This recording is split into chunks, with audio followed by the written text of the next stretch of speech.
Hi, everybody. I'm Candid Frank. He's David Morisuti, and we're here for CFL Talk. We're expecting a guest. We'll see how long it takes him to get here.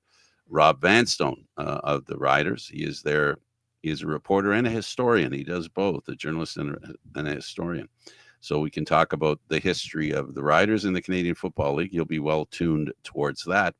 But for now, we can talk about what's gone on this past week in the Canadian Football League. David and I were there for the ring that everybody received. Well, except David and I. But we're not complaining about that. Not out loud anyway. We're not complaining out loud anyway, right? No, we're not. But it was nice. 10,000 people got some nice bling. So they got that, so it's appreciated, I'm sure. I know a lot of fans that I spoke to, they like the fact that they, it was a challenge to get them because the lineup was started quite, not just a big lineup, but it started early. Very, very early. An hour and a half before the game. Yeah, which Frank, you and I shouldn't be surprised, right? No, we shouldn't be surprised. And there were 17,500 roughly speaking, that showed up. So there were 7,500 plus disappointed people. Mm-hmm. Yeah, so almost 8,000 people didn't get a ring. In most Which cases. is good news, bad news. Good news, good number of people, great. Yeah. But once again, it happens again with the Argos, where they have momentum of the fans want to check it out. A rise in the amount of people that show up, and they lay an egg again. They've done this a few times. Great organization, a winning organization, no doubt, but the timing could not be any worse. No, it couldn't be, and those are the things, right? This is the thing where, it's always tough to be the defending champion, right? We've had that discussion before where you've got a target on your back, but not just a target on your back on the field, but off the field too, right? Let's not forget they lost 2 position coaches, they lost their entire defensive line, and there's a few injuries that they were dealing with. We'll get to that a little later. 20 plus players that weren't on the team last year that are new. So expectations have to be tempered in a way defensively, but that wasn't their issue, Frank. No, it wasn't. They used the new players excuse for the defense, but the defense didn't lose them the game. No. The fact that they only had how many points in the first half? 4 points in the first half. It was 9-4 after the first half. First off, we talk about trying to get people into the building in Toronto. 4 points from your offense, not gonna do it. Nope, not gonna do it at all. Listen, we'll pick this up after Rob. Rob, you ready to come on? Can I bring you in? Oh, let's get him. He's here. Yep. I just wanted to make sure that he was ready, ladies and gentlemen. Rob Vanstone. Rob, you're not going to say a word until I play this first. I'm playing this. 66, 89.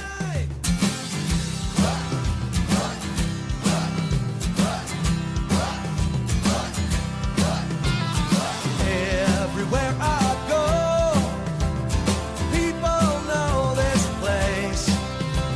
The pride that we all show is visible from space.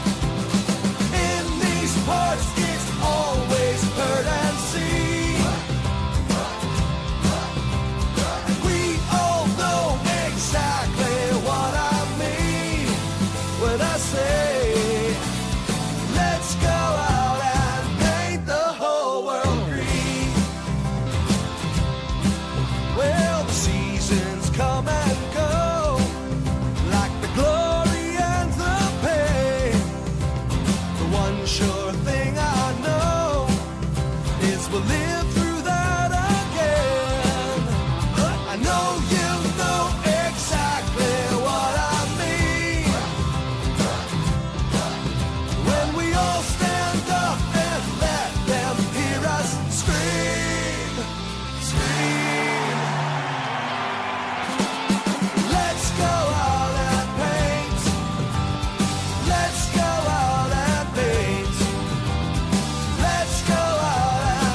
Well, there it is. Rob, welcome to the program.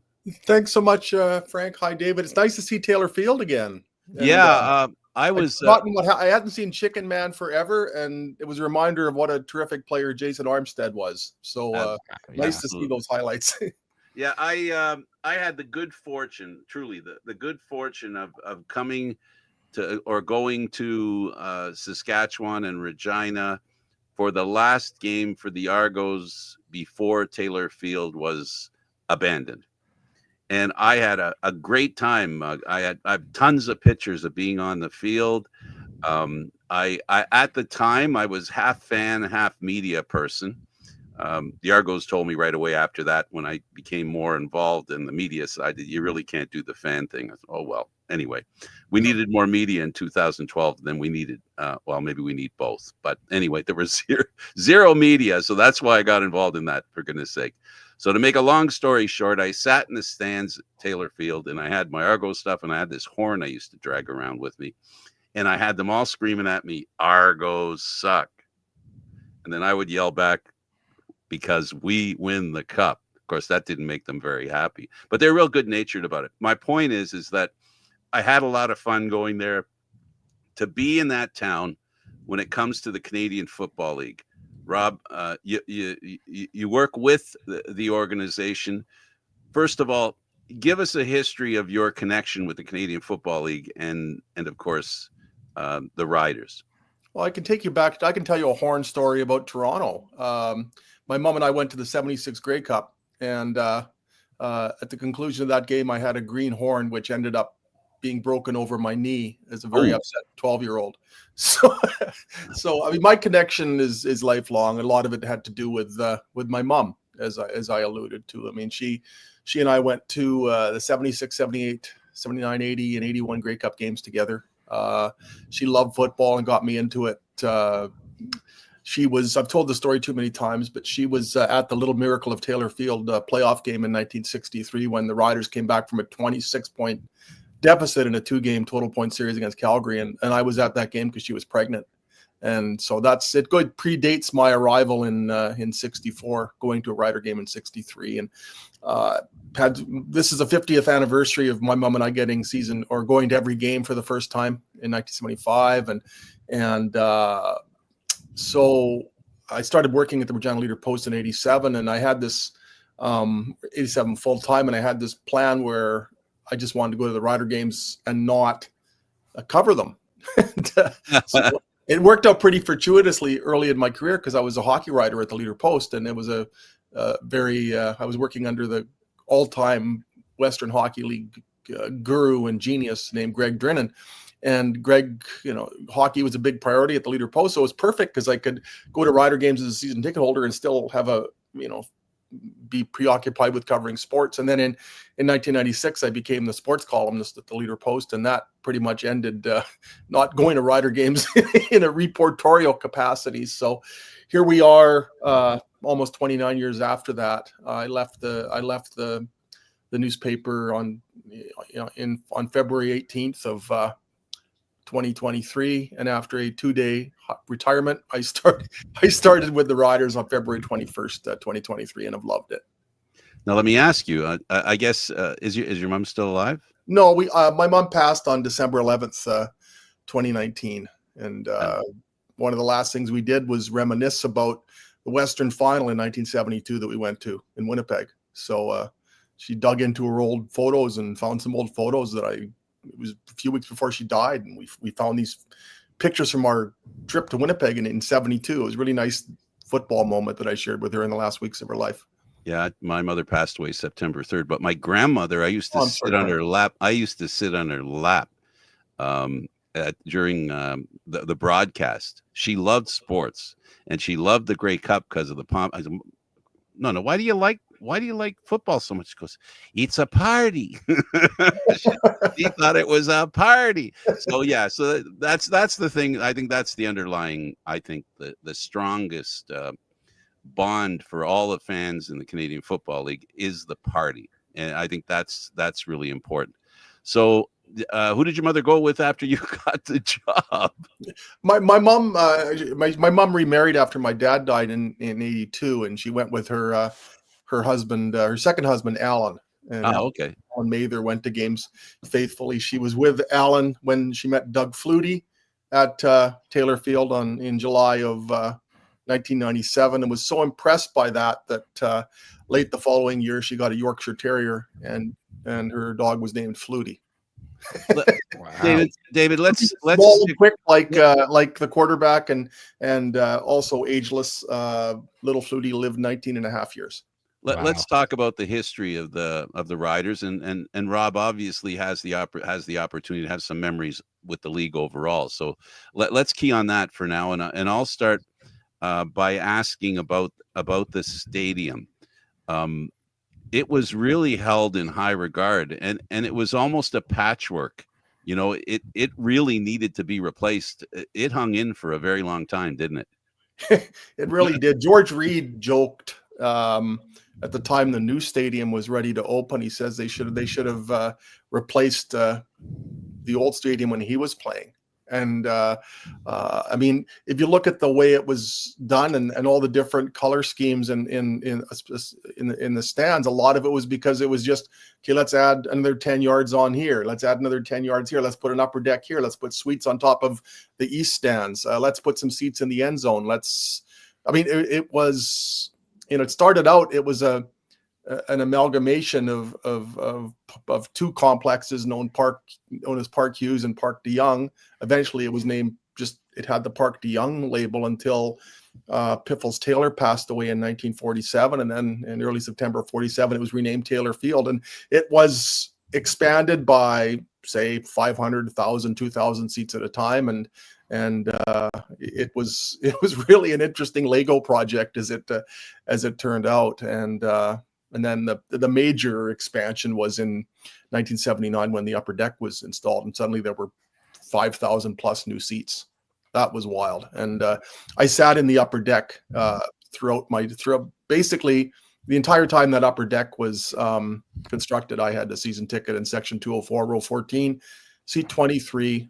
You can probably guess why I sat in seat 23. So. Yeah, Lancaster. Go ahead. Yep. When you're looking at a team with such a historic, right, especially in Regina, when the new stadium came in, obviously there was, obviously the costs involved, but like, did they do anything with that stadium to kind of show a little bit of what's the best way of saying it, to honor the old stadium too? Any elements that were brought to that new stadium from that old stadium? There's a lot of old seating. If you heard a boom there, something fell in the kitchen. There's a lot of old seating from the old stadium that's used ingeniously in the new one. If you look at on the concourse, they've got pillars that pay homage to Ron Lancaster, George Reed, Dave Ridgway, some of the prominent players. There's a Plaza of Honor display. Yep. There as well. If you look in the football operations area, every position meeting room has a montage of photos of notable players in that position group, and it's pretty neat. I mean, Mark Mueller, the offensive coordinator, can go into an offensive meeting and see a picture of his grandfather, Ron Lancaster, on the wall. Like, how cool is that, right? And the statues they have in the plaza as well. Yeah, how did I omit the George Reed, Ron Lancaster statues outside Mosaic Stadium? You just, I walk by them every day on the way into the office. It's kind of still difficult to digest. I keep waiting for a security person to eject me, but it hasn't happened yet. Maybe this will be the impetus for it. I am here to help. I gotta say, I back in 2012, I started doing a podcast, and I learned very quickly about the Banjo Bowl and the history of the Banjo Bowl, the history of the hammer and tong attitude towards Saskatchewan. I think if I say this, and I definitely don't mean it to be deprecating or insulting, but I think Saskatchewan, the Riders, not Saskatchewan, the Riders are probably the most hated team and fan base in the league. I don't know of any that feel differently about that. But what I'm going to say is that I went there and I made a lot of friends, and I got to be in the middle of it. And I think a lot of it has to do with jealousy. There's nothing that goes on with the Riders. Like, I played a little bit of music. That's like a 1/100th or 1/1000th of what I can pick up on the internet of whatever it is that somebody put together to pay homage to the Roughriders.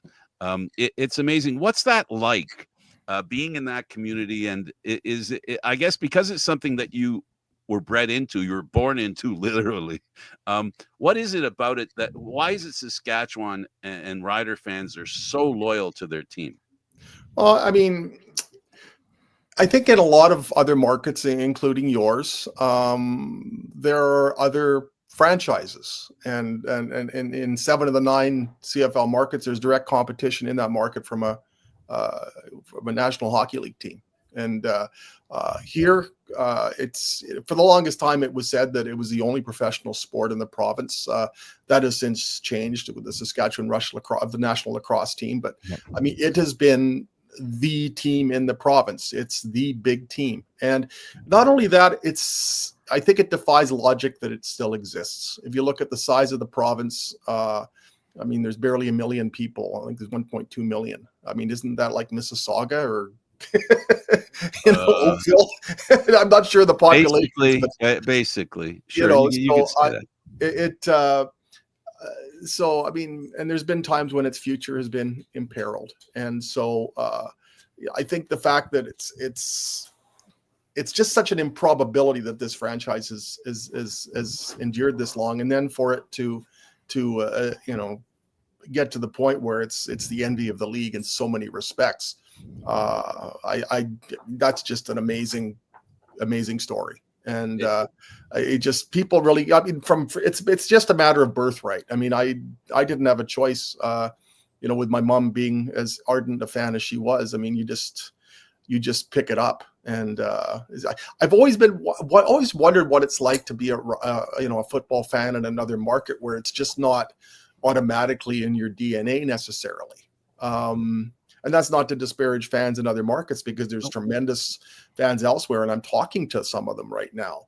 But if you're in Toronto, you just don't grow up. It's not presumed you're going to be an Argo fan. And here it's a different situation. And one of the things I think this is a strength of the Canadian Football League as a whole, is that you can cheer for these teams and these great players across the league, and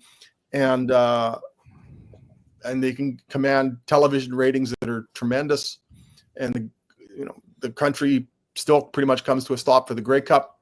Yet you can go to practice and meet these players. You might run into them at the grocery store, and so it's a big deal. But they're not such a big deal that you can't meet the players and feel like you know them and actually know them. And I think that to me has always been the beauty of the Canadian Football League, just the accessibility. It's like you're watching your friends play, and whether it's Toronto, Hamilton, Saskatchewan, wherever that may be, that it's always been that way, and that's never going to change. And I think I love that probably more than anything about the Canadian Football League, just how accessible everybody is, because it just engenders being a fan. 2 quick things, and then David. First of all, the Riders almost went belly up. And they literally had I guess you could call it an auction. They had a telethon to save the team. Secondarily, in Toronto, I'm old enough, and I'm probably too old because I remember this. The Argos were the primary sports franchise in this community. The Argos were far more important than the Leafs were. You may find that hard to believe, but the players there got paid a lot of money, more than Leaf players got paid, more than NHL players got paid, more than any NFL players got paid. There was a time when this was the glory organization in football. I just wanted to throw that in as well. Yeah, I mean, if you look at it, I mean, very early in my, time cheering for supporting the Canadian Football League, I mean, the Argos were signing Terry Metcalf out of the National Football League, Bruce Clark out of the National Football League. I mean, Anthony Davis in 1976. I mean, that was, and I remember at Old Exhibition Stadium, the type of crowds that this team would draw. I mean, Leo Cahill was a absolutely monumentally huge figure in Toronto. I mean, Joe Theismann, came right to Toronto out of Notre Dame in 1971, etc. And so, Jim Corrigal could have played, I'm convinced, in the National Football League for as long as he wanted.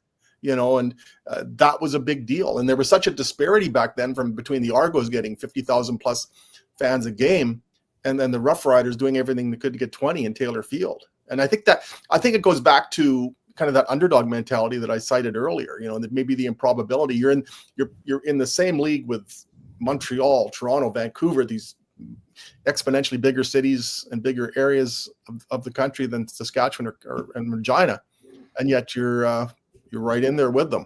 And I think that also breeds a lot of the loyalty and the fandom that I spoke of earlier. Absolutely, David.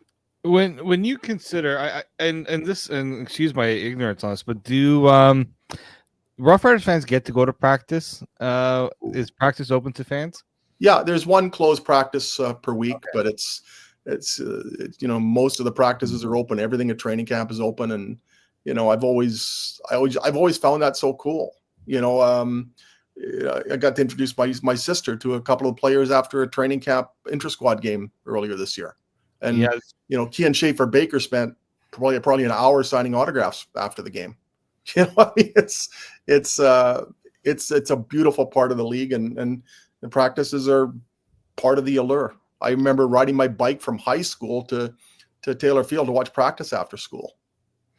And David, to add to that, how with the Argos at the end of the game, they go off the field and they go down that kind of like the ramped area there with the fence on both sides. Well, in Saskatchewan, in Regina, after practice, the guys all leave out of one door. They come and they're ready for fans are waiting there to talk to them. It's very similar in that regard. They're very in tune. And whenever they go around town, I'd go someplace to eat something and somebody go, they basically drop a name and I go, oh yeah. And look, and there he was. And people didn't, I know it's so familiar and it's so normal that Rider fans don't freak out when they see the guy. They go, oh, there he is. It's like, am I right, Rob? Because that was my experience when I was there, the few times that I've been there. Yeah. I mean, after a while, I'm not saying take it for granted, because it's very cool to see a member of the Roughriders out in public. But I grew up going to Massey School, and at one point, the president of the Massey School Home and School Association was George Reed. So I went to school with George's kids. I went to school with Gord Barwell's kids at Massey School. Then you go to high school, and Keith Reed's a star running back with the Campbell Tartans, and I'm going to high school. Ed McQuarters Jr. is playing for the Campbell Tartans. Ron Lancaster Jr. is the quarterback. So you just don't blink. I mean, the same Ron Lancaster that you go and watch wear number 23 on the field was opening the gate for his son's minor hockey team on the bench, was coaching baseball, was at the Wascana Winter Club curling, was at the YMCA, was teaching phys ed at Central Collegiate and coaching the basketball, the senior boys basketball team. You saw them so routinely. Again, it didn't faze you after a while. It didn't curb the excitement. It doesn't curb the excitement of seeing them, but it's tempered in the sense that they're accustomed to it. That's what I noticed from that, because I have a lot of Rider friends. It's a great experience. David? Yeah, and so when you look at the connection of, like, that's something that obviously CFL teams pride themselves on, is that connection with the current fan bases. What have the Riders done lately, you felt, that has tried to connect to maybe a newer fan base? Because we always talk about that. It's always something that gets that's our issue here. It's the big issue in Toronto, in a lot of places, mainly Toronto, we'll say. Like, what's something that Saskatchewan has done as well to not only keep the current fan base satisfied with what they're getting, but also ushering in that new fan base as well? I think it goes part and parcel with what Stuart Johnston, the new commissioner, has been talking about needing to get engage more fans and a younger fan base. And the Roughriders have really emphasized that, I think, throughout their history. But, lately, I mean, there's player ambassadors for the Saskatchewan Roughrider Foundation going all over the province, talking about the importance of mental wellness and the importance of literacy. There's a rider reading program. There's a Win with Wellness program, and there's thousands of kids across the province are interacting with rider players during the off season. I can't remember the number offhand, which frustrates me, but it's a pretty impressive number. There's a Northern Saskatchewan high school football league, and every year the Roughriders and Football Saskatchewan partner to help stage a jamboree where all those teams can get together, and rider players were up there not too long ago visiting with them, and just the wingspan I think we're seeing with players just scouring the provinces and meeting with young people. It's that's the ticket. That's the way I think it has to be done everywhere, and that's in line with, I think, the philosophies of the new commissioner. And it's he said that we're fighting for attention. We're competing for attention. Pardon me. And it's and it's not just competing with let's say a hockey team or a basketball team. You're competing with a phone. And how do you engage young people where they are, which is by and large on their phone, and that's part of it too. It's just you've got to find more and more ingenious and innovative ways to meet with to get the young people involved, because I think and Stuart Johnson has talked a lot about flag football as being a really good entry point for that. And so I think that's been the emphasis from the league office down, and the Roughriders are certainly on board with that. And minor football in Saskatchewan, like in Winnipeg, like in BC, like in Alberta, in Quebec, very, very, very, very, very popular and very successful. Yeah, and amateur football, high school football. I mean, the Riders gave $1.8 million to amateur football, or the Rider Foundation gave $1.8 million to amateur football in Saskatchewan last year. Yeah, and if they play, they'll come and watch. Nothing makes a better fan than one that plays. Yeah, and I keep referencing the new commissioner, but he said we just got to get footballs into people's hands, even if you're just he talked about throwing the ball around in the backyard with his 14-year-old daughter. I mean, that's it. And it doesn't have to be tackle football. It can be any.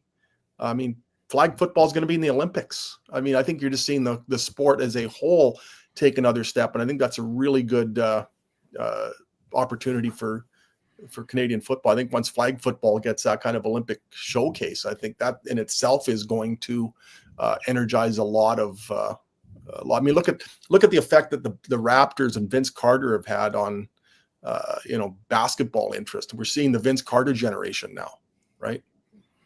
Do you feel like, I know it hasn't been confirmed yet, do you feel like CFL players will be playing at the Olympics? Because we haven't gotten a firm answer yet, and we're already, we're almost a year away from those, or sorry, a few years away from those Olympics. But these guys have to, Paul Lapolice, I believe, is the Canadian coach for Canada. So do you feel like there's got to be some sort of answer at some point that we're going to see some of these players being involved in that process?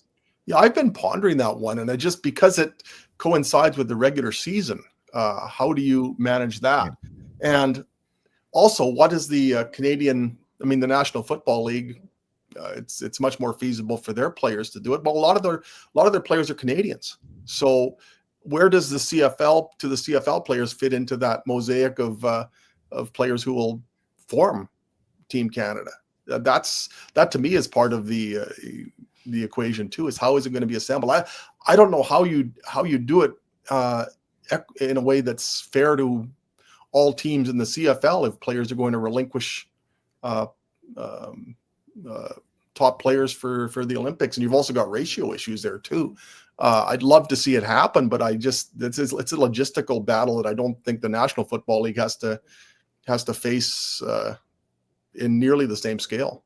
Yeah, well, look how many teams there are in the NFL and how many teams there are in the Canadian Football League, and 50% of the Canadian Football League players are Canadian. So, they're not going to get a dent from the Canadian Football League. I've heard some stuff coming down. Lapolice is the head coach. There's been some conversation, and I had Suits on a couple of weeks ago, and I asked him, I said, how much time do you have to be with me? He says, well, about 20 minutes. So an hour and 22 minutes later, after we talked about the Olympics, I asked him if he had anywhere to go.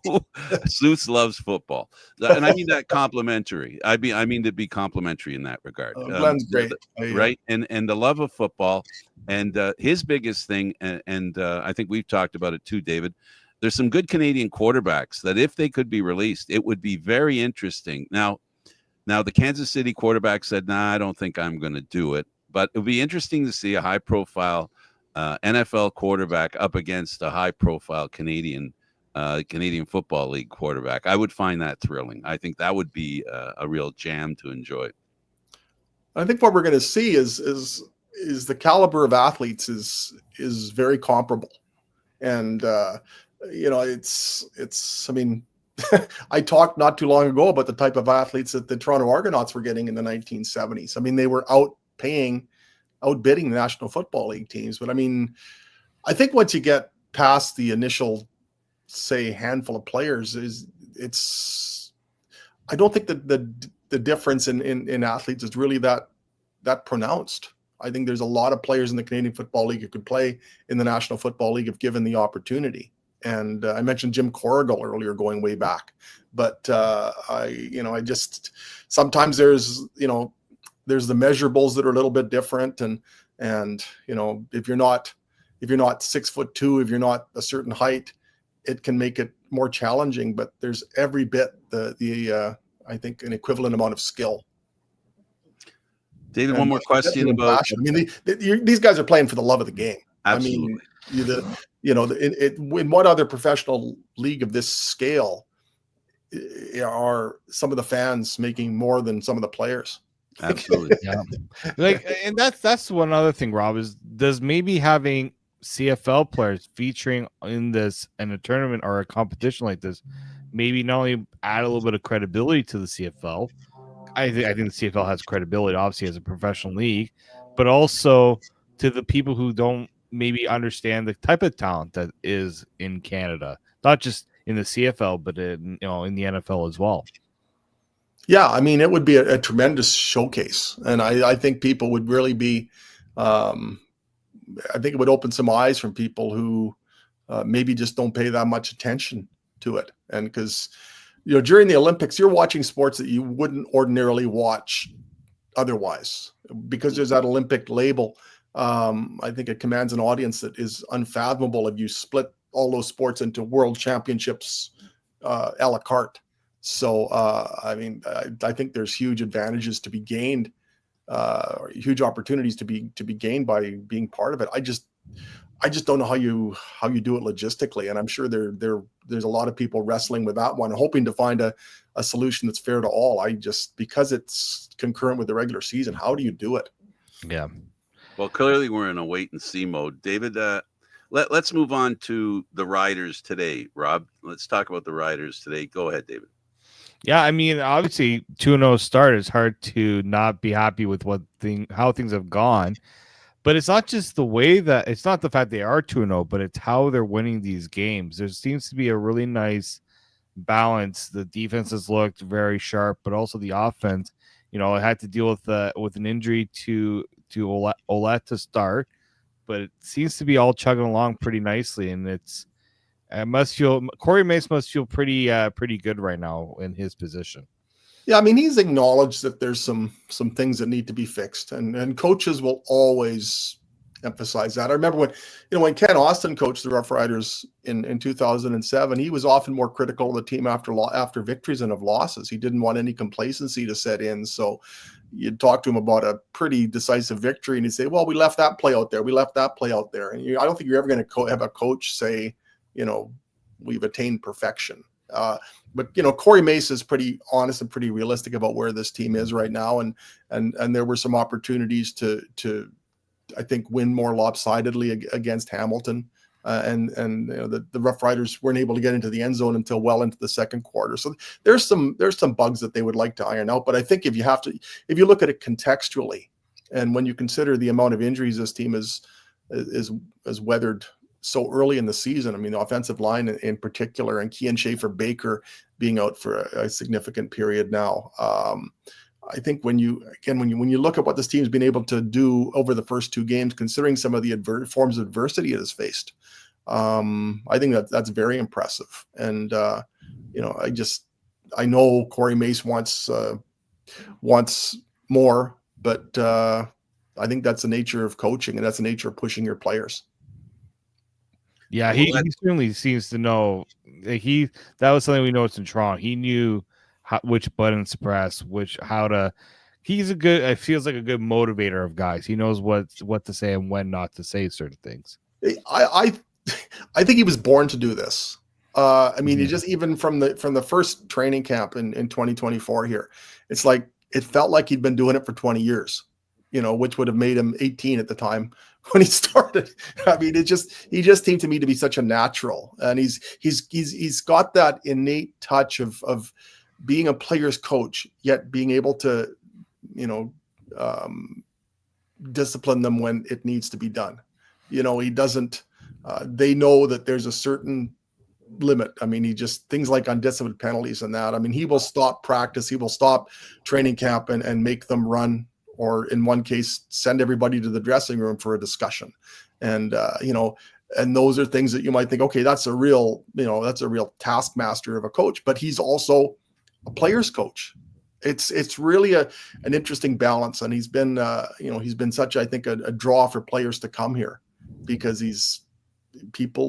you can't help but like the guy, and you've had interactions with him, and I'm sure they're of that nature.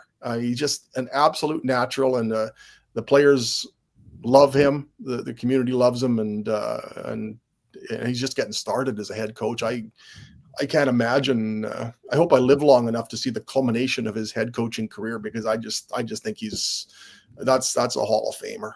Yeah, the thing that he does, there's a few things that, in my opinion, that make him perfect for coaching the Riders.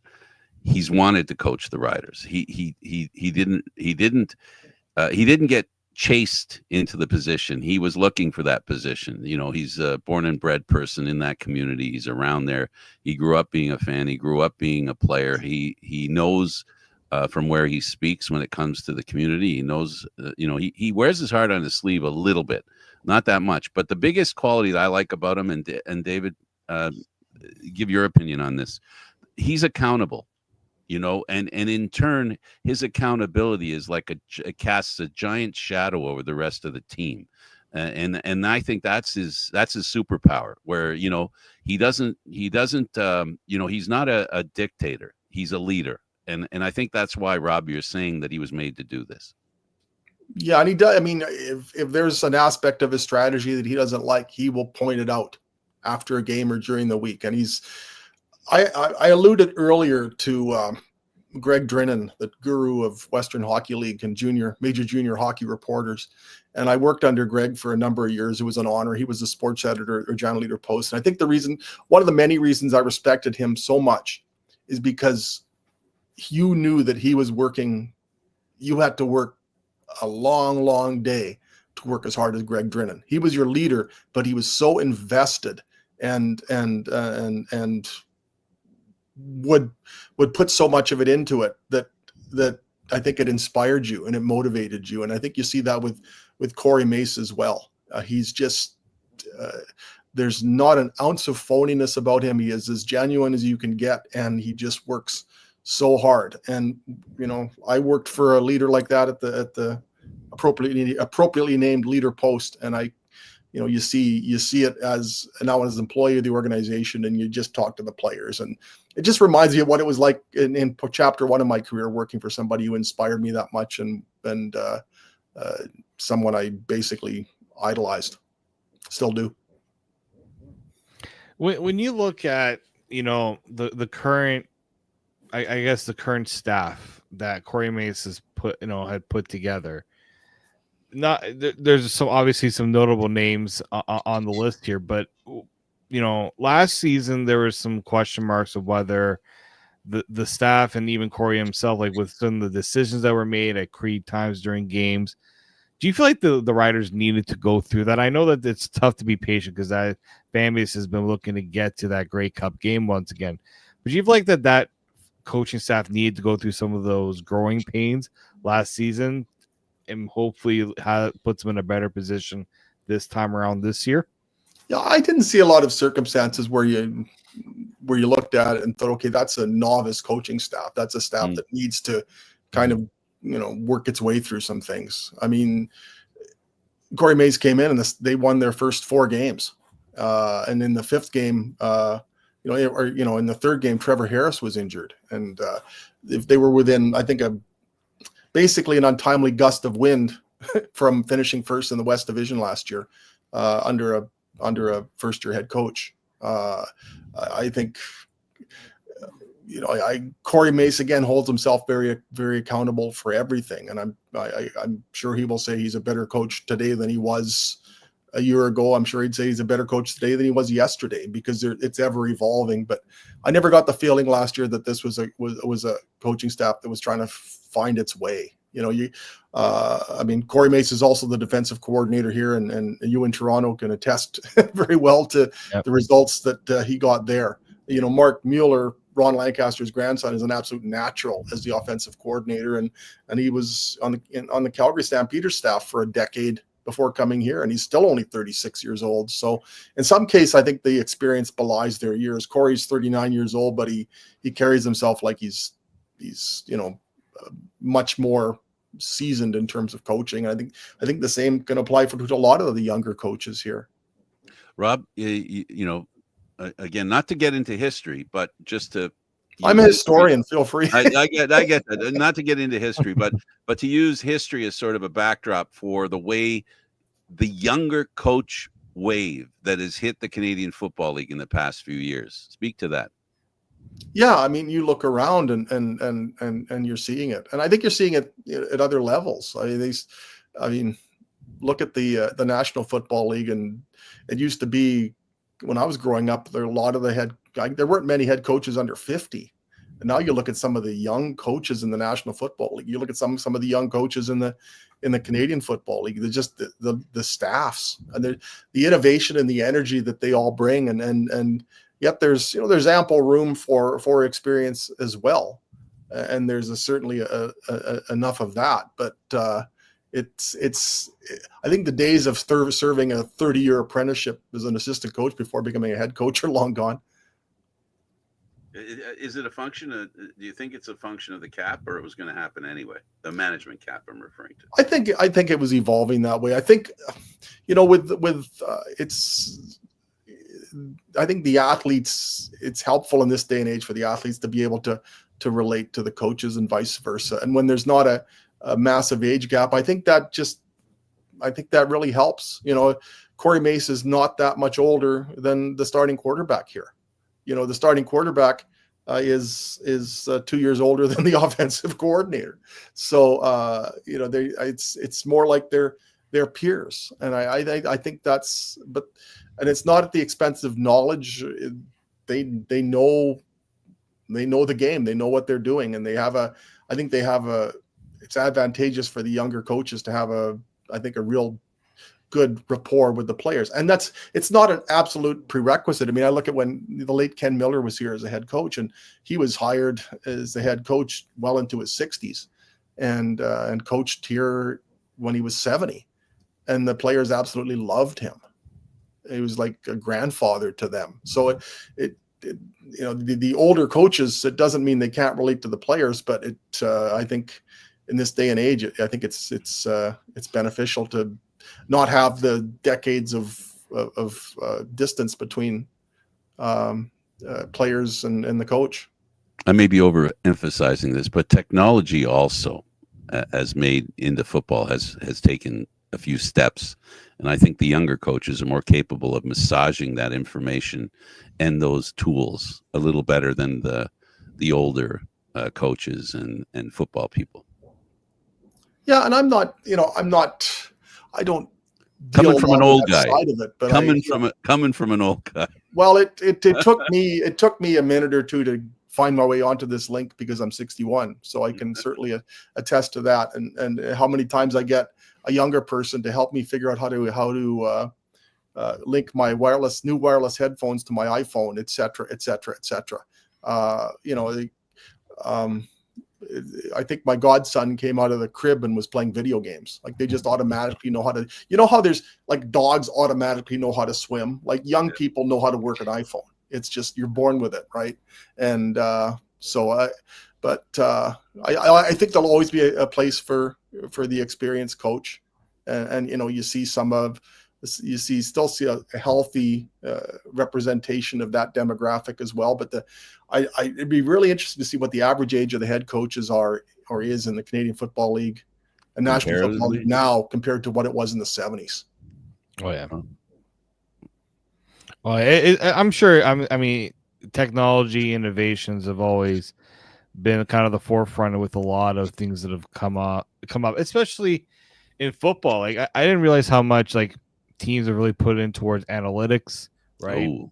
I mean, we knew film was crucial in football. Like I don't think I've ever heard a coach not talk about looking at the film after a game. But it's now the ways that they go in and analyze certain things that players can do, and it's just like you could never. I guess we shouldn't be surprised with the way that things have kind of, changed in the way technology is used. But yeah, it's amazing. I did a story last year on the Roughriders analytics team. Nick Boley and Mike Wojtowicz and Nathan Schellenberg, and it's not only what they do just floors me, but how quickly they can turn it around. If you go to a road game, and by the time the players are out of the dressing room and on the bus on the way to the airport, they're looking at all their plays on iPads. Like, it's absolutely mystifies me that how they can not only compile it but turn it around that quickly, and before the team's even on the plane, they're looking at whatever cross section of plays they want to peruse and glean information from. And when you think back to what I keep going back to the 1970s, when you're splicing film and you have got film projectors and screens and you've got dark rooms. I mean, how would you even compile the kind of reels that they do now off of film? Whereas now it's almost instantaneous. It's what they do is just, it's mind boggling to me. And I did that. I did a 2-part series on the analytics people last year. And while I had more knowledge after I was finished writing it about what they do than I did before, I also had, I think, an exponentially greater degree of admiration for what they did, an appreciation, because it stuns me what they do. I think that's across the board in football now. Yeah. Well, I think football lends itself to statistics more than any other sport. By virtue of baseball's a great stat sport too. It's in some sports, statistics can be manipulated a bit. I mean, if you want a receiver in football to catch 20 passes in a game, you can make that happen. Might get 27 yards in the day, but he can get 20 receptions. It's football stats can be a little misleading. In somebody can rack up a pretty nice passing yardage total strictly or largely on account of trailing a game for most of its duration. Sometimes a 170-yard passing game is better than a 430-yard passing game. Statistics in football are really malleable. You can make them do a lot of things. And I love football stats. I'm not trying to downplay them by any stretch of the imagination, because a lot of my time is spent compiling them. But you can have a little fun with them, whereas I think they're a little more difficult in baseball to bend. Massage. Football stats are you hear sometimes, but teams are a team is 38-0 when going into the fourth quarter. Well, yeah, that does not stand to reason. Well, you want to talk about statistics to bring us to the Riders of today. You've got a guy in Trevor Harris, he's a friend of the show, by the way. Trev's awesome. Yeah, he's awesome. And you have a guy here who statistically alone is very dominating, but his I think his Achilles heel has always been getting into the end zone. How do you think Corey Mace and their management team can help him to do that last little bit that I think it's an unfair, maybe it's unfair what I'm saying, but I'm just saying it as a viewpoint from somebody who's followed him. Well, he's leading the league in red zone touchdown passes this year. So I think that's always been a bad rap. I mean, in 29 in 18 regular season starts with the Roughriders, he got 29 touchdown passes. This is a guy he's twice been over 30 touchdown passes in the Canadian Football League, and he had 20 touchdown passes and 11 starts last year. You don't put up numbers like that if you're not adept at cashing in the red zone. I don't know how that label got attached, but to me, it's just completely invalid and unfair. It goes back to Ottawa. It goes all the way back to Ottawa when he was there. Well, you can go back to Ottawa and find a playoff game where he set CFL single season postseason record with six touchdown passes. That to me would seem to debunk it right there. Yeah, I hear you.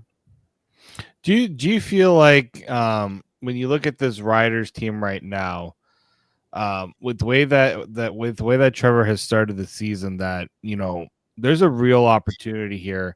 I mean, we always talk about the West, and it's almost like some years it feels like there's one team that has to just find a way to beat Winnipeg, right? And the one is, can somebody win the West Division? Do you feel like that's right now the Riders should be seen as the driver's seat, the front runners to really push Winnipeg this year finally? I think that's the expectation here. Corey Mace and Trevor Harris have talked about how it's our time is part of the slogan, and now we have thunder, all sorts of background noise in Regina today. They've talked about how they're on the clock, and unspoken is the fact that to get to where they want to go, it's imperative to get past Winnipeg, and that's been an obstacle for a lot of teams over the last 5 years. And they've been a perennial Grey Cup participant, and you look at the start that they're off to this year, even without having Zach Collaros in the opening day lineup, Winnipeg is going to be formidable again. But I think that's the expectation, not only of this team but of the fan base. You get to the Western Final, and what's the logical next step? It's not, it is to get to the Grey Cup, and that's been, I think, in everybody's mindset since Corey Mace started here, for sure. I mean, he's already won 3 Grey Cups, and he's only 39 years old. Hey, David, I'll give you one more question. I promised Rob we'd only do about 20 minutes. So, okay. My dog is sitting here enjoying listening to. Okay, I always like you. I'm not sure she's too impressed with me. She's sick of my voice, so she might make a cameo just yet. So she's right behind me. Here's one that I always like to ask outside reporters from team. Who's a player on the Riders right now that doesn't get a lot of credit, whether it's in the broadcast media, that probably deserves a little more credit than they deserve, that they don't get? That is a terrific question. You might have to play the video again while I think of that. It's right here. I can do it. It'll put you way past 20 minutes, though. Go ahead. Jameer Thurman, last year was the first year he was an all-star. He was a divisional all-CFL player. And I mean, he's been a tremendous member, tremendous player since he entered the league. But I think we're seeing now with Jameer Thurman leading the league in defensive plays and tied for the league in defensive tackles. We're seeing the Jameer Thurman that has been playing in this league for a number of years now, and only now is starting to get that recognition and acclaim that I think he's deserved for much longer. I really think Jameer Thurman, this is going to be a knockout year for him. And I think a lot of the publicity that hasn't come his way in preceding years is going to be received. There's my dog's tail. It's going to be received this year, and deservedly so. Just so on the subject of dogs, my dog just had 4 puppies last week. Oh my goodness! Yeah, we're really thrilled about that. What kind of they're dog? Shih Tzus. Oh wow! Tiny dogs. So the dog's like smaller than the palm of your hand. Oh, those little wrigglers would be so cute. Yeah, they are. They're amazing. I know you're a dog guy. What would you say? I'm going to ask you. So this will be the personal question. What is it about dogs that attracts you so much? You have a long history with dogs. I mean, I don't think you've ever been without one. Actually, it's funny. I was 19 years without a dog. I thought I had an allergic issue with dogs, and we had to give away our little Scottish Terrier, Elway, in guess which NFL team I cheer for in 2002, and a clinical psychologist named Dr. Tom Robinson. This is really tangential, but he unraveled it, and it was anxiety. I was worried that I was allergic, and it manifested itself in the symptoms. Careful and what you so wish once for. Tom kind of rewired what there is of my brain, I was able to get Candy on April 21st, 2021. And they're always there for you. And a lot of years at the Leader Post, I worked really long hours and as an unmarried, undateable individual. And you come home at 5 a.m. and the dog's happy to see you. And it's absolutely unconditional. A lot of days I wake up because Candy's licking my face. A lot of days I wake up and look at the end of the bed and her paws are up in the air. Sometimes I wake up in the middle of the night because she's whelping in her sleep. And she's just so absolutely lovable. And, I mentioned earlier about my mom passing away in December of there she is. She just brought her bone upstairs. And my mom passing away in December 2019. And we got Candy just a little bit over a year after that. And I always feel like she's kind of a gift from my mom. I mentioned Flutie earlier and how much she loved Flutie and her dog. And she got Flutie not long after her husband Alan died. And not long after my mom died, I got Candy. And she's gorgeous, aren't you? Yes, she is. You are. Yeah. Lots of kisses for Daddy. Yeah, so she's a wonderful rescue dog. She's a terrier, and if you feel free to guess what else she is because we have no idea. Oh my goodness. You're so cute. Well, they give and they ask so little. Yeah, I mean they want to go for a walk every few hours, and they want to lay at your feet, and they want some attention, and she loves attention. She was a neglected dog for the first year of her life, and she's a Humane Society rescue who basically had no trust in anybody in the world. And if this was an in-person interview, she would be laying at your feet or licking your face right now. She's just the most wonderful girl. And thanks for giving me an opportunity to talk about her. And there's so many dogs out there who just need a good home. And you think about the dog rescues and the Humane Societies and the shelters and all these beautiful, beautiful animals that are just, dogs, cats that are just waiting for a loving home. And I just wish if I were to win a lottery, I would buy like an acreage, and every dog and every shelter I could find would be in the backyard. I'd have a full-time staff to take care of all of them. That's my bucket list items. My girlfriend's not watching this. I'm planning a surprise party at the local Chuck's, and I went there to rent it to reserve a table, and the deputy mayor was there, and she asked me about the puppies, and I said, yeah, they're looking really good. And she goes, are you planning on keeping any? I said, well, I hope not, because we have 3 already. And she goes, well, just tell your girlfriend that she's only allowed to have 3. So I have it from on high. we have a lot of puppies, and they're beautiful, and you're beautiful as well. And I say that in a very serious way. You made it for a whole hour. Oh, you had a little bit of trouble getting on, but that wasn't more than a minute or two. Or yeah, and I'm so sorry for the. Don't apologize. I apologize for keeping you on longer than we agreed to. I just hope you don't regret it. That's the only thing I hope for. I'm not going to apologize for doing it. All I can do. No, I hope there's no regrets on your end. I've really enjoyed. No, not at all. Not at all. If you'd like to do this again at any time, or like to chat longer today, we will. The next time Toronto plays Saskatchewan, we might reach out to you again. We're trying to deal with reporters who deal with the teams that are playing the Argos, since David and I cover the Argos so closely.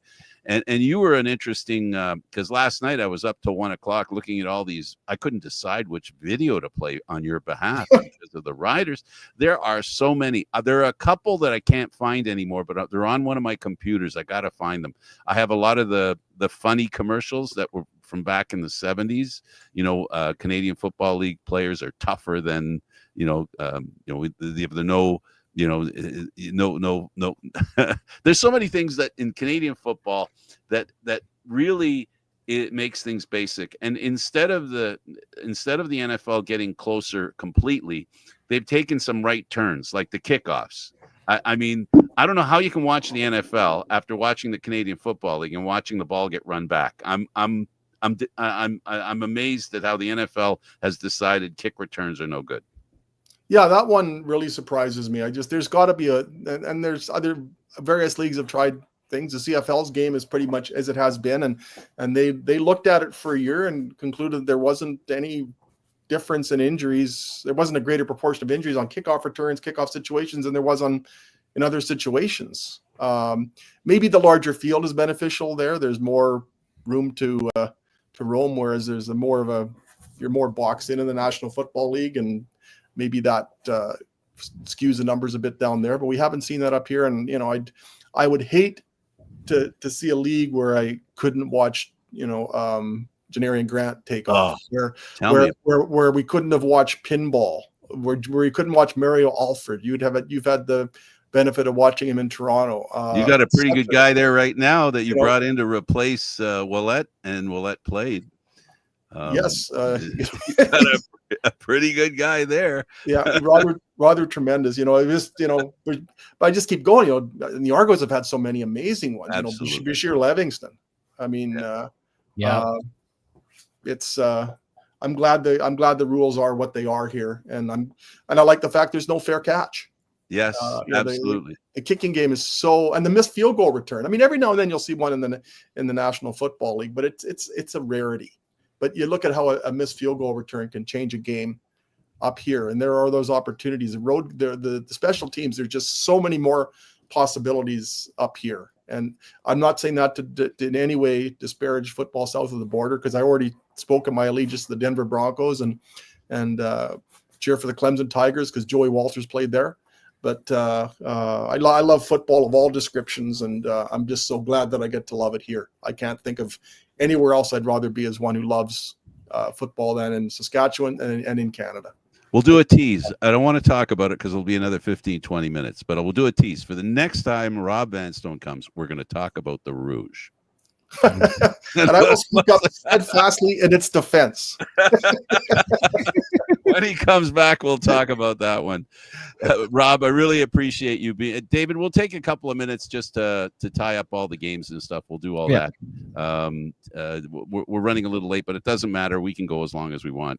I'm the producer. David's the co-producer, and he rules everything.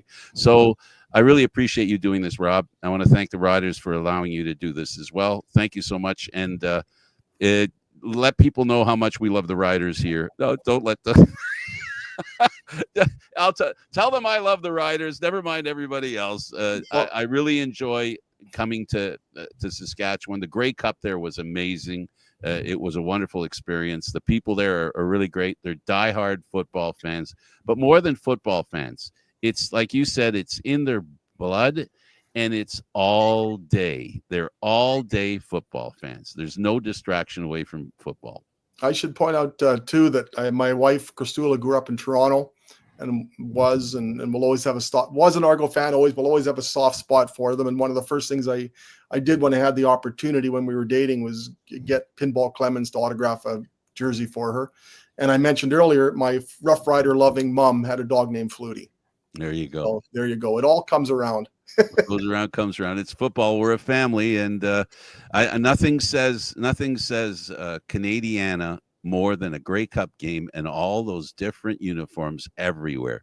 Happy to be there, not because their team isn't playing, but because they're there. And that's the biggest thing that I can say about the Grey Cup that's so wonderful in the Canadian Football League. Well, I hope we see you in Winnipeg in November. Oh yeah, you'll see us.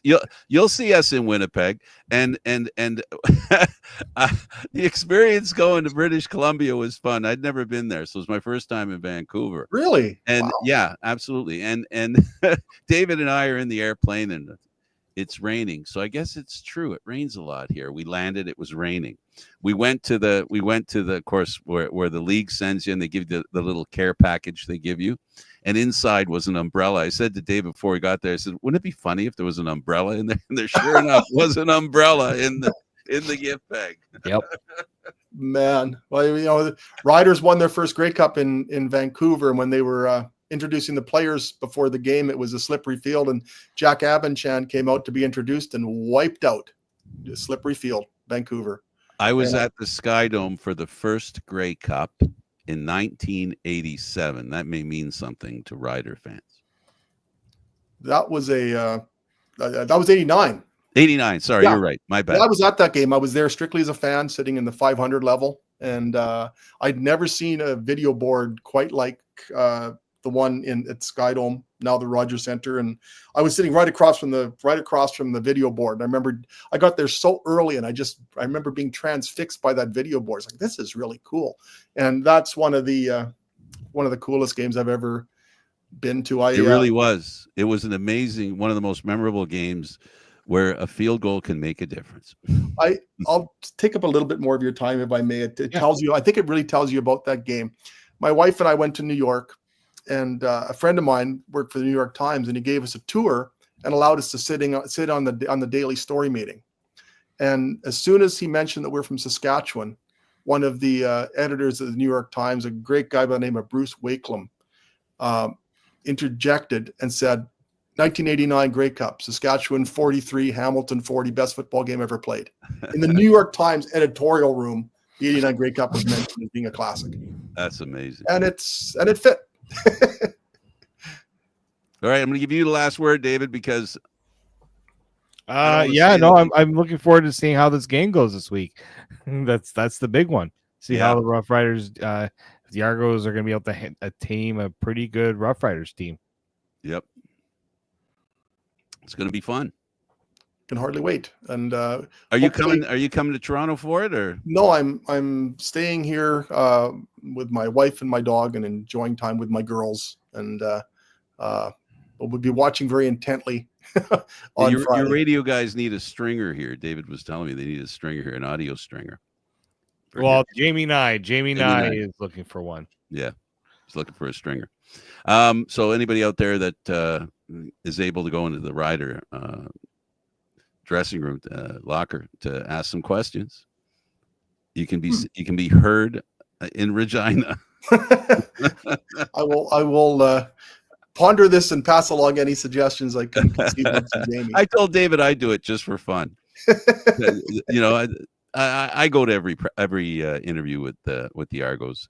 It would just mean giving up the listening to Dinwiddie, and right now the way the team's playing, I don't even know if I want to go into the press conferences because it's pretty dire right now in Toronto with the way they've played, and they need to straighten things out. But you know what that's like. Every team has that time when no team is constantly winning, but. Well, the last time the Riders started the season at 0-2, it was 2019, and they finished at 13-5 and were first place in the West. There you go. So, I hope that gives you some. David will share that with the Argo fans, and the other news is in reality, and we talk about it all the time. You're never really out of it unless you're out of it. If you're really bad by Labor Day, maybe not. But the thing is, if you play well from Labor Day towards the end of the season, most of the Grey Cup victories are teams that go in a roll late in the season. That's who wins the Grey Cup. The teams that get it going. In 2011, they went on a horrendous losing streak, ended up winning the game. Calgary won the Grey Cup in 2001 as an 8-win team. Yeah.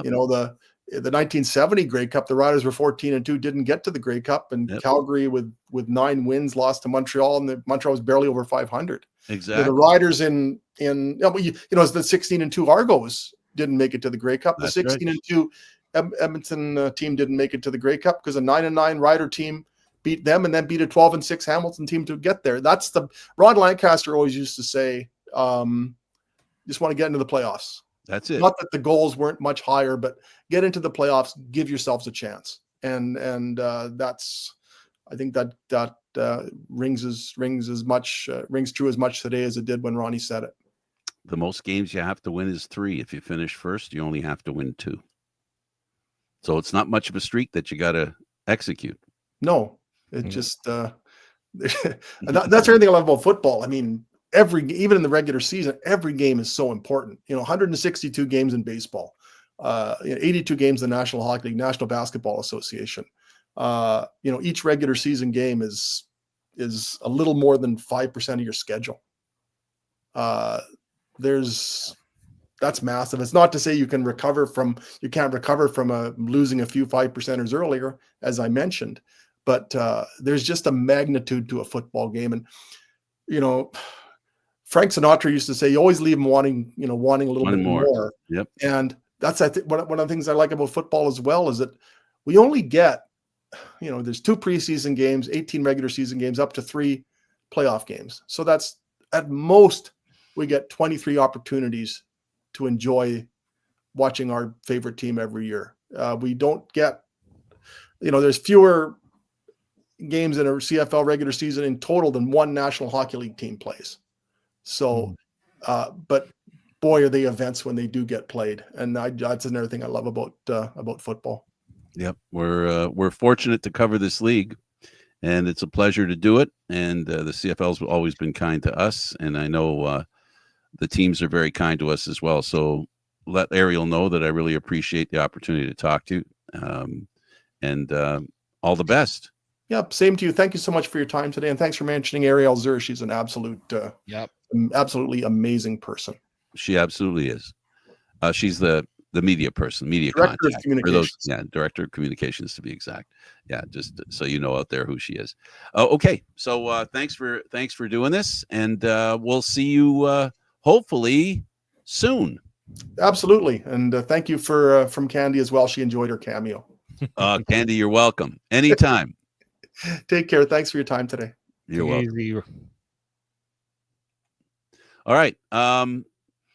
See, I told you I got to stop talking because it'll just keep going. We almost. Frank, you seem to say that everyone likes to talk, talking, but it seems like there's a common denominator here. Yes, there's an absolute common denominator. I've done the last person. I'm trying to tell myself, shut up, stop talking. But stuff gets said, and it's like, oh, my God, we're talking football. In case anybody hasn't figured it out yet, we love talking about football. We love the Canadian Football League. So, we have these conversations with people I've never sat and talked to Rob about football. I've been in the same room with him many times, as probably you have as well. And we haven't had a conversation because, quite frankly, you may find this hard to believe, folks, but when we go to things like the Grey Cup, 90% of the time is spent working. It's hurry up and do all the interviews, race from here to there. So the one time we have the thing is when TSN has their little media thing, their thank you media thing, where we go there and get to sit and talk with a few of the people that are involved on the air in all the different areas. So that's fun. So we have those small opportunities, but it's always nice to talk to somebody who respects the history of the game as well, David. Yeah, no, for sure. It's great to hear about people who've also been around the game for a while too. Someone like Rob, who's been around not only the Roughriders, but just the league in general. Absolutely. So it's always great to have. Absolutely. Okay, let's start with game 1, BC and Winnipeg. I hoped for a little more from BC in this game, and getting hurt, having the starting quarterback get hurt in that game, and of course Winnipeg losing their starting running back. Those are the two big stories. I expected a little more fight from BC, but then how do you bet against the Winnipeg Blue Bombers at home? Yeah, that was the thing for me. I'll take my lumps here. I didn't expect what I saw to Chris Strevler. Right, the guy hasn't started as a starting quarterback for so long. I in the CFL, I didn't know what to expect. They were still a bit of that balance offense, but this is where Winnipeg.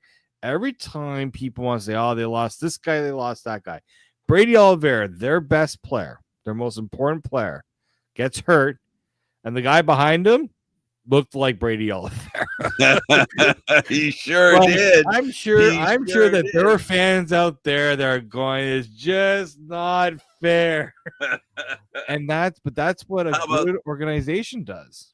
Oh, absolutely. Plug and play. Have the guy that can replace the guy right there, on the sideline. Not even the practice squad, on the sideline.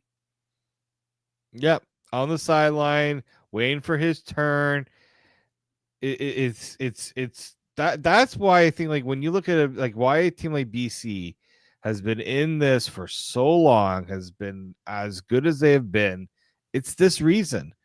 It's the culture they've set that, yep, we'll let Kenny Lawler go. It doesn't matter because we got other guys that are going to step up.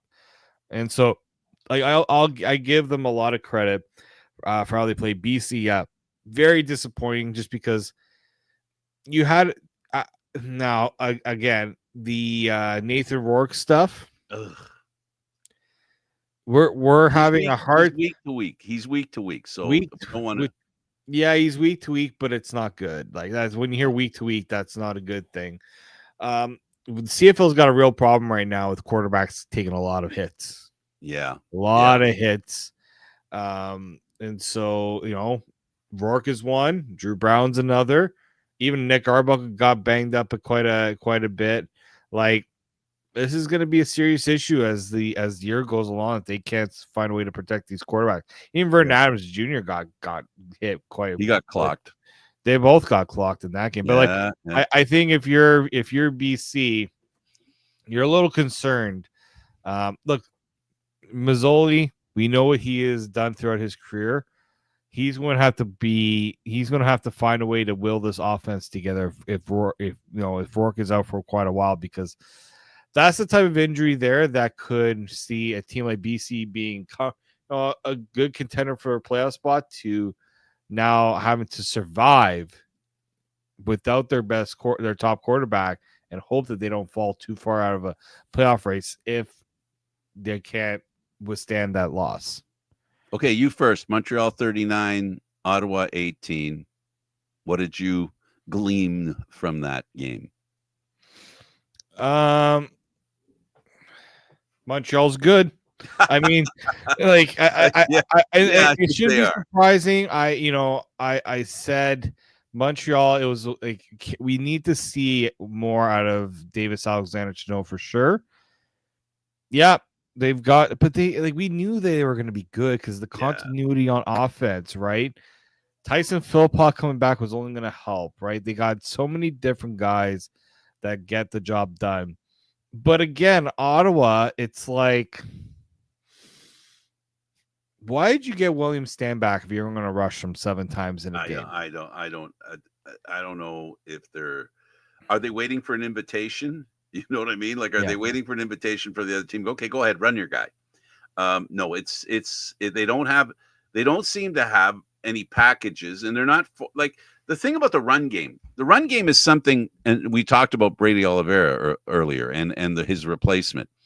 The run game is a part of the game where you have to be in their face. That you have to run the ball. You have to make them give you yards. It's not something that you look for. Okay, here's a play that'll get us 3, 4, 5, 6 untouched yards. That's not the way the running game works. There's contact. So now it's a question of do you have a running back that can survive contact, bounce off, spin, do all that lovely stuff that we're watching happen.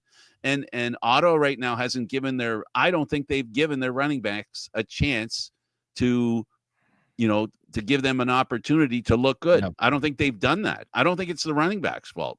It's an organizational, it's a coaching thing, and it's a schematic thing in my mind. It's schematic. It's also the situation of the game too. They allowed 16 points in the second quarter. They were down and basically said, we're passing the rest of the game. And Matthew Schultz throws 3 interceptions because he's got no choice but to throw it. And Montreal wants that. And they know you're going to throw it, and that doesn't help either. That makes it worse. Right? And so, like, Montreal, what they've realized is they got 2 good running backs right now. Travis Dice, who's been probably the biggest surprise maybe of the season so far in terms of players that we didn't expect to do this, because obviously we don't really know much about him. Sean Thomas Erlington, we always knew he was a productive player. Yes, I thought he was going to be the lead guy, but he's now he still looks good. So I think that the what with Ottawa, they got to find a way to run the ball better. They got to be more physical at the line. And I know it's going to be tough, right? But that's it. They have to protect their quarterbacks better by not forcing them. Look, they got good receivers. I understand that they should be able to push the ball through the air, but you can't make it your only game plan to try to do that. The run game sets up the pass. It's old school football. It's, football 101. All right, let's go over to Calgary beating Toronto in Toronto 29-19. I guess the best thing we can say about that game is the fans may not have gone home with a smile on their face, but 10,000 of them went home with a ring. Yeah, and a lot of people are calling for quarterback change as well. Because I'm sorry, but I don't know how. And look, Nick Arbuckle, I give him after 2 games. It's hard to say to change a quarterback, but when you only put up 4 points in the first half, and your defense was giving you every opportunity to go and get some points, and you couldn't push the ball down the field, and actually, not only couldn't you push the ball downfield, you pushed the ball into your own end zone. So, the thing is there's no rhythm to that offense. It's a lot of forcing it to DeMonte Coxey. Like, we eventually realized that Dejan Brissett plays for the team. We realized that Kevin Mittal plays for the team. Tavares Daniels. It was a lot of Coxey and Unger. Yep. And then we lose our running back in McMahon, who then you're down to 1 running back, so you can't run the ball like you really want to. And you got injuries in the front in the offensive line too, Yeah. David. They have injuries there, and that all those 2 things alone, not having a running back that can block and not having a blocker there that has the experience to block, not being there.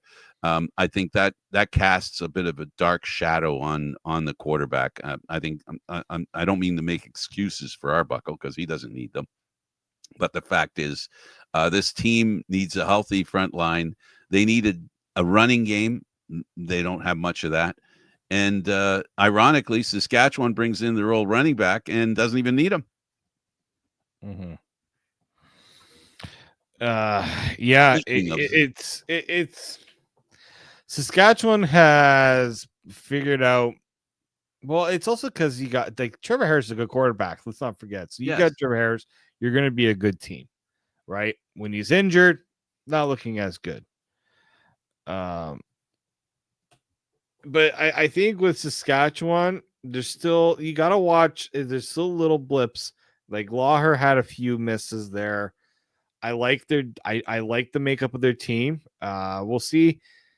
Again, it was kind of two teams that didn't really put up their best against Saskatchewan. Like Hamilton, they seem to be taking a bit of a step back. I mean, is it a step back or just haven't really taken the step forward?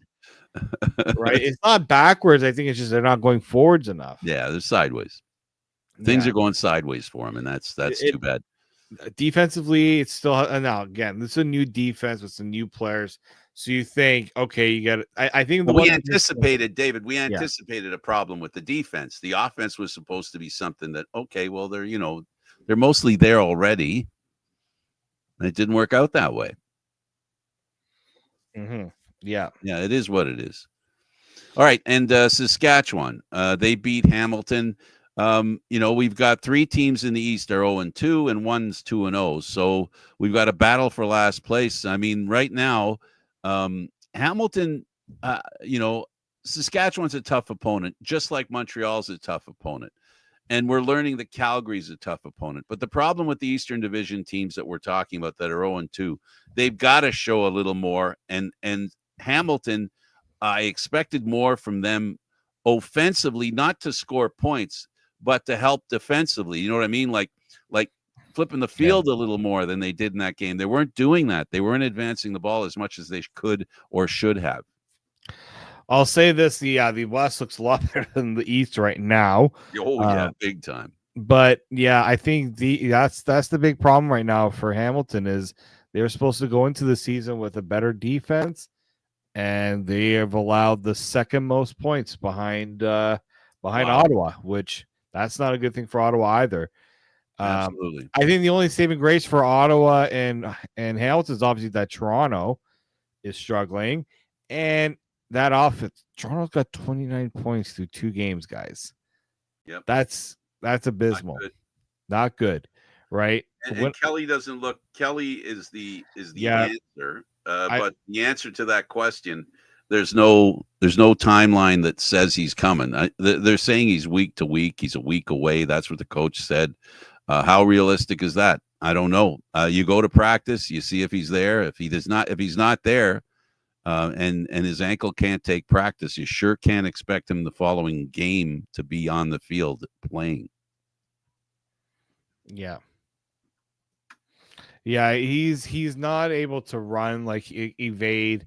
He's not that comfy. He hasn't practiced that much. Now, the big thing is I'm going to try to go to practice on Tuesday to see who's the quarterback's going to be and if Kelly's going to get any reps, because they need to get him some reps to see if he could do anything.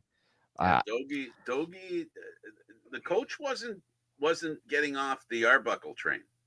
He fought that idea in the post game, David. I got a real sense that he doesn't want to get up. He doesn't want to get off the Arbuckle train, and maybe that's because it was immediately after the game. But after a couple of sobering days thinking about it, looking at the film, seeing how much things can change with a different quarterback and how that enters the head coach's mind, we'll see how that works out. Yeah, I mean, just it's a lot of rhythm. It's a lot of it's just you seeing the field, seeing the plays, seeing the options there, right? And the mobility. Arbuckle doesn't have the mobility either. So if he stands in there too long, he's gonna get hit, and that happened to him. Or the pressure gets to him, and he makes a play that he shouldn't make. So Dinwiddie's gonna have to find a way to either get him better options to throw the ball or find a quarterback that's going to do it. Absolutely. You're right. Yeah. All right. Well, listen, we did it. We made it under. No, we didn't make it under. We made it under an hour and a half. Oh, good Lord. I told this is what happened with Suits. Yeah, this is what happened with Suits. 120. I'm not we broke the record for that one now, Frank. 128. We have a new endurance test, a new Canadian Football League endurance test. If you stay for this entire time, thank you very much. Yes, thank you. If you did, thank you very much. And if you started watching this a while ago and you're going, this isn't ending, we hope again, we hope you don't regret having stuck around, which is the same thing I said to our guest, Rob Vanstone. Thanks to him for being here. David Morassutti, as always, it's a pleasure to talk football with you. And to those of you that stuck around and watched, thank you for watching. For those that'll be watching, tuning in a little later, hope you enjoy what we did for you. If in case you want to see more, you can check out Candid Frank Stanishi 1030 on YouTube. Thanks for being here, and have a great night.